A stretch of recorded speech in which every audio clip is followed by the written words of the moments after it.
Senhor presidente, senhoras deputadas, senhores deputados, na última quarta-feira, acho que há um consenso nesta casa, esta Câmara, infelizmente, deu um péssimo exemplo ao país, e eu diria que feriu de morte a imagem do parlamento brasileiro ao permitir que um deputado condenado a 13 anos de regime fechado, a 13 anos de prisão, pudesse conosco conviver e, portanto, exercitar a sua atividade parlamentar. Esse erro eu fiz questão de registrar, senhor presidente, naquela mesma quarta-feira.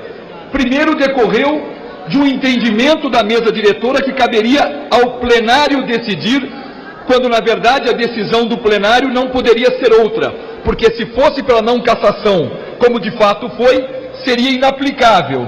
E por que inaplicável?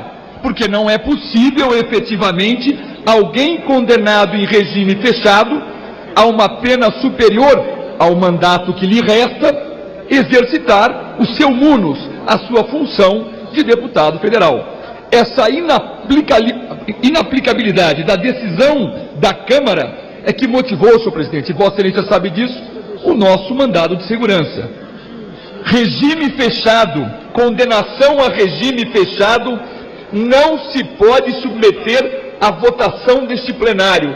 É a mesa quem declara a perda do mandato, porque a decisão tomada pelo plenário, se for inaplicável, novamente o Supremo suspende o valor da decisão. Tanto estava certo o PSDB, que tive condições de representar, tive a honra de representar no mandado de segurança que entramos no Supremo, senhor presidente, que Vossa Excelência mesmo, ao perceber a incongruência da decisão do plenário desta casa, declarou o seguinte: ele continua na sua atividade parlamentar e com seus direitos políticos, mas chamou o suplente e subtraiu-lhe o salário, com toda a razão. Foi o mínimo que poderia ocorrer para arranhar um pouco menos a imagem desta casa.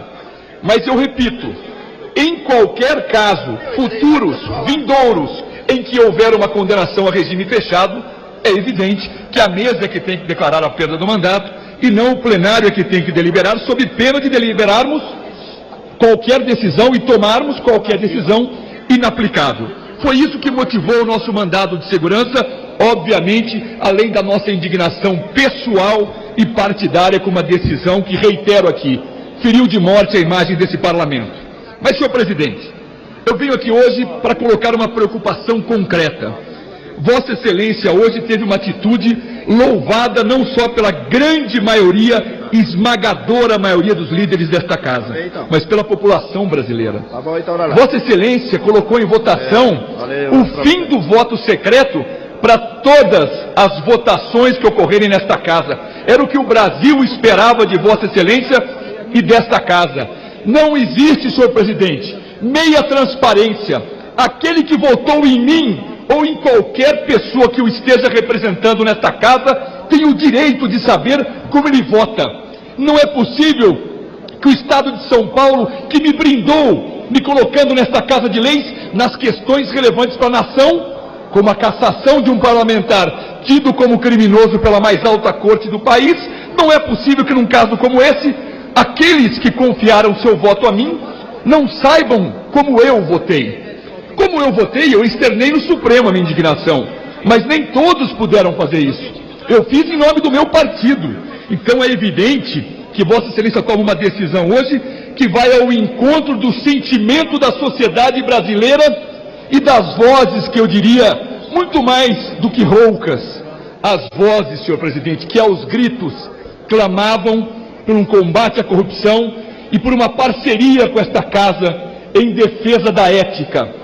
Essa atuação de Vossa Excelência, essa decisão de pôr o fim do voto secreto para todas as votações, de fato demonstra que essa casa quer transparência e quer, de novo, se unir à sociedade. Não existe parlamento respeitado se não houver uma indignação da sociedade que esse parlamento não traga para dentro dele, senhor presidente.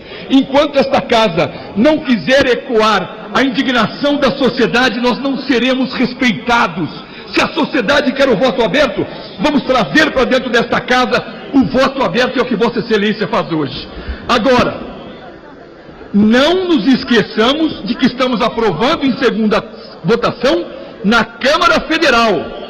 E, portanto, essa emenda constitucional vai para o Senado, que eu espero seja ágil, mas tem o seu próprio tempo de maturação. Não estamos pondo fim hoje, com o fim do voto secreto pela Câmara, ao voto secreto. Não estamos pondo fim. O voto secreto só terá seu fim quando o Senado assim também decidir em 2 votações no Senado Federal. Por que faço esse alerta, senhor presidente? E Vossa Excelência acolheu a preocupação que coloquei hoje no Colégio de Líderes. A outra comissão que está aí, que recepcionou uma emenda constitucional do senador Álvaro Dias, dizendo que as votações nas cassações serão abertas, esta sim, cujo relator é o deputado Vanderlei Macris, do PSDB, esta sim, pelo compromisso que o deputado Vanderlei Macris tem com, não com o partido, mas com a sociedade brasileira, essa está em condições de ser votada dentro de 1 mês. E em sendo votada, senhor presidente, nunca mais votaremos cassações aqui pelo voto secreto. E essa não precisa retornar ao Senado. Ela será feita aqui e será promulgada pelo Congresso Nacional. Então não dá para dizer, e aqui peço vênia para discordar do deputado Eduardo Cunha, que quem pode o mais, pode o menos. Não. Pode sim, mas o menos, ou seja, o fim dos votos secretos para as cassações, isso é já. Temos que aprovar já, o relator Vanderlei Macris vai apresentar o quanto antes o seu voto e já vamos ter um alento, em parte, com relação aos votos secretos. E, obviamente, vamos avançar com a votação de hoje, em que a Câmara reconhece o voto aberto para todas as votações. Esperamos que realmente o Senado seja ágil e o quanto antes tenhamos condições de votar. Mas ambas as emendas têm e devem andar concomitantemente, senhor presidente. Ambas as emendas. Presidente. Apenas para concluir, por essa razão, senhor presidente, mais uma vez, quero em nome do PSDB cumprimentar a atitude louvável de Vossa Excelência, que teve a coragem de pôr em votação o fim do voto secreto para todas as deliberações desta Casa. A partir do momento que o Senado aprovar isso, nunca mais um eleitor vai deixar de saber como aquele que ele elegeu se posiciona aqui dentro. E esse mesmo eleitor vai poder ver se a posição daquele que o representa é uma posição que vai ao encontro dos seus valores e dos seus princípios. Parabéns, senhor presidente, pela belíssima iniciativa em defesa desta Casa e em defesa da transparência no país. Que não que sejam menos importantes. Um segundo encaminhamento. Ministério de Santos, no meu estado de São Paulo.